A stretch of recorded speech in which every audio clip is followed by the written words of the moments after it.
Now, let's talk about Claire Chandler, who's a senator from Tasmania. She would like to see absolute clarity when it comes to sport, about there is a difference between men and women's sport, and women's sport is not the halfway house, of course, for people that have transitioned in terms of their gender. Here's what the senators had to say. Australians have had enough of ideological-driven bureaucrats claiming that women's sport should be based on gender identity, not biological reality. Senator, do you agree? Absolutely. I think this trans movement at the moment has gone way too far.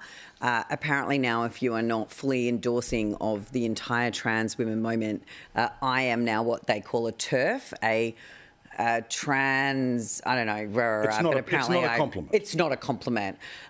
But when you endorse women for being women, biological women, you are somehow a TERF and standing against transgenderism.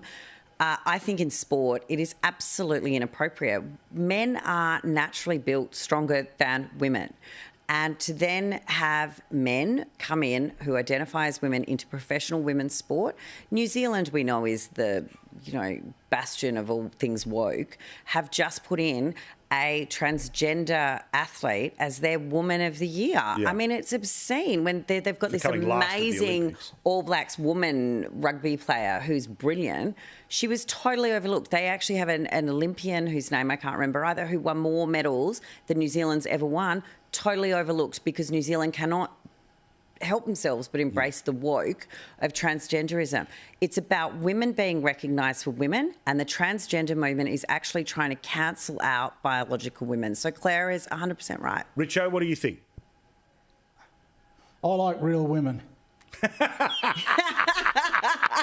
Campbell? I'm with Richo, and I think what the Senator just said was right on the money. So there you go. Unity ticket. But just to pass this out for a second though, where does a trans athlete compete though, Hollie?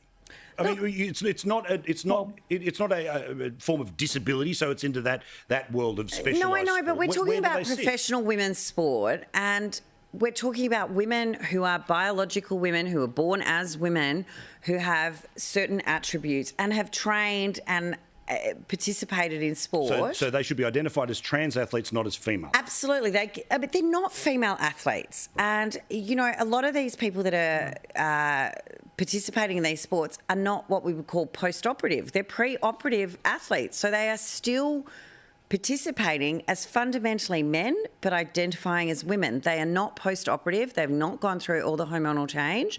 So there is huge issues here, and it's not easy, it's complex, but to diminish women, to deny women, and it's not just sport. I mean, it's now we're chest feeders, not breastfeeding. It's all of, we're people with uteruses. I mean, goodness sake, I've had 3 children. Don't say that to me. Yeah, very fair point. Yeah.